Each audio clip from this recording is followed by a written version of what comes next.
Comment définir un chemin vers le hasard, une vision d'avenir qui nous mènerait autre que vers nulle part? En projection vers un futur proche. Moi, la question que je me pose, la question que moi je me pose, c'est pourquoi.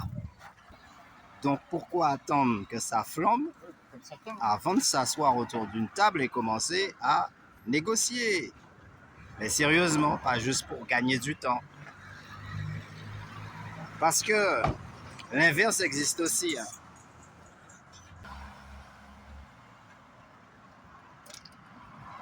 Mais si ce n'était pas cette envie de posséder la terre entière que certains avaient, alors qu'à Bêche, eh ben, on n'en serait pas là aujourd'hui. Voilà. Et à chaque fois, c'est la même chose à répétition. C'est à croire qu'on ne retient jamais les leçons des fois précédentes, voire même du passé. Pour ça, moi, personnellement, j'en ai marre de parler. Alors, je passe par des chemins détournés pour pouvoir exprimer les choses de façon détachée. Parce que franchement, là, il y a plein de problèmes qui se sont accumulés, que personne n'a prévu. Et maintenant, ils sont dépassés. Ça s'appelle ne plus suivre le système. Ne plus suivre le système. Mais j'ai plutôt l'impression que c'est le système qui nous tient et qui nous emmène droit au précipice. Alors à la base, si nous on veut être tranquille, il faudrait déjà que de France, les choses commencent à être un petit peu plus limpides. Tu vois? Et comme j'ai expliqué que le peuple français, c'est plus près d'un millénaire, depuis on va dire l'époque des grands rois, ça fait un bail. Donc, pour lui c'est normal. C'est une situation qui est évidente par rapport au modernisme qu'on aura amené. Donc il ne dira rien. Si on veut que les choses s'améliorent pour nous, eh ben, il va falloir absolument que cela change depuis là-bas. À la base, c'est dès l'abolition de l'esclavage qu'il fallait tout de suite donner l'indépendance aux îles et ne plus s'en occuper du tout. Laisser les Noirs avec leur patrie se débrouiller tout seuls. Et si, entre-temps, nous, on avait besoin d'un coup de main pour les différentes technologies, pour les différents apports de matières premières ou autres, complémentarité économique, là, on aurait pu dire, bon, eh ben, on les a appelés pour telle ou telle mission, ils l'ont rempli ou ils ne l'ont pas rempli, mais c'est quand même nous qui avons fait appel à eux de la même façon que quand la France veut avoir une dernière technologie, elle fait appel à des pays effectivement qui sont souverains de cette technologie-là et qui viennent apporter un plus.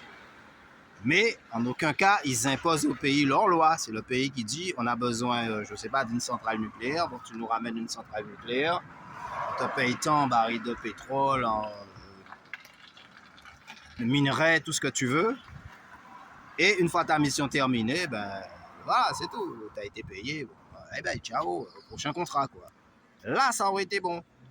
Et c'est pareil qu'en Afrique, c'est des fausses indépendances. C'est l'indépendance où tu gardes la main mise sur les matières premières. Tu ne sens pas qu'au bout d'un moment, au fil du temps, vu que les gens vont être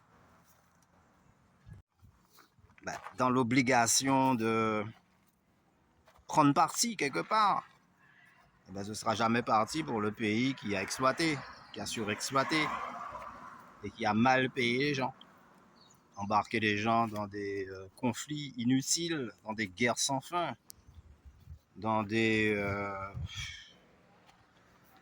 multipartisme ou bien tribalisme, tu vois. Alors, jusque-là, ils étaient à l'aise dedans. Ils ont gagné beaucoup de sous, mais maintenant, ils commencent à en perdre autant qu'ils en ont gagné. Donc, ça leur plaît moins. Mais l'erreur de départ, c'est ça.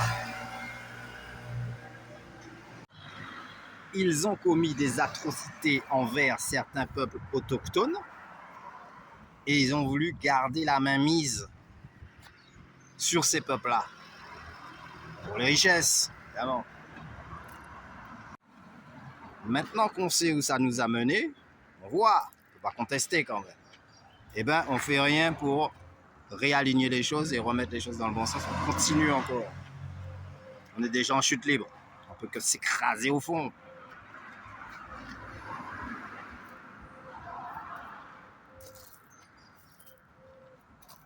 Ça s'appelle les dérives du pouvoir. Eh ben, même dans les régions françaises, les mecs ils tirent la langue. Hein. Et quand ils viennent chez nous, ils trouvent qu'on est même mieux lotis qu'eux. Bah, c'est grave. Voilà. Bah, c'est pas ce qu'on entend, c'est pas ce qu'il en ressort. C'est arrivé à un seuil, à un résultat, que même certains béquets ici, hein, certains, ils ont même devenu indépendantistes. Non, mais c'est grave. Et par ce fait, eh ben, des îles et des petits pays qui ont plus ou moins mis la main dessus ou contrôlé à distance, eh ben, ils se sont pas mis au boulot. Donc, comme ils se sont pas mis au boulot, sans les îles, sans les richesses de l'Afrique, ils sont perdus. Mais si dès le départ, eh ben, l'État aurait été habitué à avoir des contrats eux-mêmes et à faire tourner leur pays de façon autonome eux-mêmes, nous-mêmes aussi, on aurait été habitués à faire tourner notre île, nos îles, de façon autonome selon nous-mêmes. Et s'ils avaient laissé les Arawaks et les Caraïbes moderniser le pays à leur façon, eh bien aujourd'hui, on n'en serait pas là, puisque c'est ce qu'ils avaient déjà commencé à faire quand même. On ne peut pas dire qu'ils étaient à l'état primitif. Parce qu'ils avaient de la médecine, ils avaient de la science cosmologique, voire cosmique. Ils avaient l'art de la pêche, l'art de la plantation, l'art du jardin, si tu préfères. Et puis, beaucoup de spiritualité, quand même. Donc, commencer à moderniser le pays. Il fallait les laisser, les Caraïbes, il fallait les laisser, les Africains, des tribus, il fallait les laisser continuer à moderniser leur pays à leur façon. Ils étaient déjà arrivés jusqu'au stade de pyramide, les mecs. Donc ça veut dire qu'ils n'étaient pas en retard du tout. Ils n'étaient pas à l'état sauvage dans la fin de la jungle. Dès le départ, je parle de la France. Aujourd'hui, vous ne serez pas accrochés aux îles. Ça fait longtemps que vous auriez dit aux îles, mais non, mais les mecs, suivez votre route, quoi. Si vous avez besoin de nous, bon, à la limite, si on peut vous aider, on vous aidera. C'est ça qu'il fallait faire. Au lieu de gonfler le poitrail. Et maintenant, c'est à eux, ça leur appartient, quoi. Bah, et quand on voit un jeune qui, lui, peut-être, il n'est pas super fort à l'école, mais il a déjà nourri ses 2 cabris, ses poules, ses cochons. Il a déjà ça. On fait des jeux avec lui. Peut-être il cultive son petit jardin, il plante des mandarines, des pamplemousses, des citrons. On fait des jeux avec lui. On ne l'encourage pas. On lui dit, mais qu'est-ce que tu es en train de faire là? Qu'est-ce que tu es en train de faire là? Et ben voilà.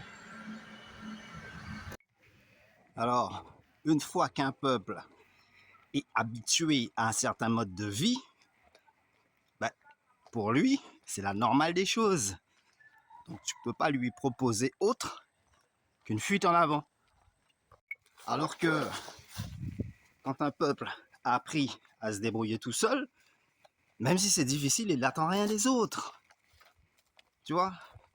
Et c'est ça qui est regrettable. C'est que maintenant, ben,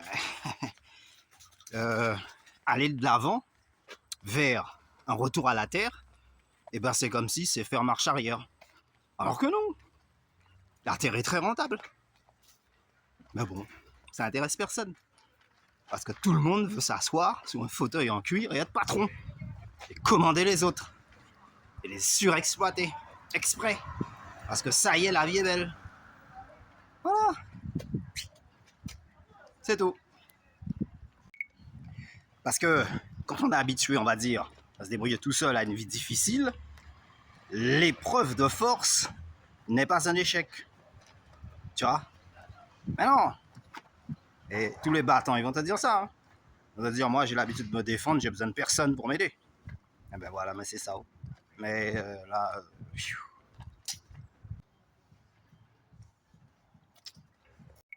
et en aucun cas, l'épreuve de force ne peut être un obstacle. Et c'est là où se joue le pour et le contre. Contre la montre. Toujours. Le temps joue contre nous. Comme dirait Morpheus dans Matrix.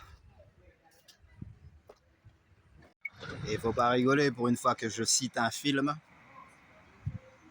Bon, quoi qu'il en soit, on garde la pêche. On est les habitués de la lutte. Comme dirait le poète, marchons ensemble vers la meilleure solution. Libre est celui qui voyage sans destination dans un monde sans frontières. Un monde sans frontières.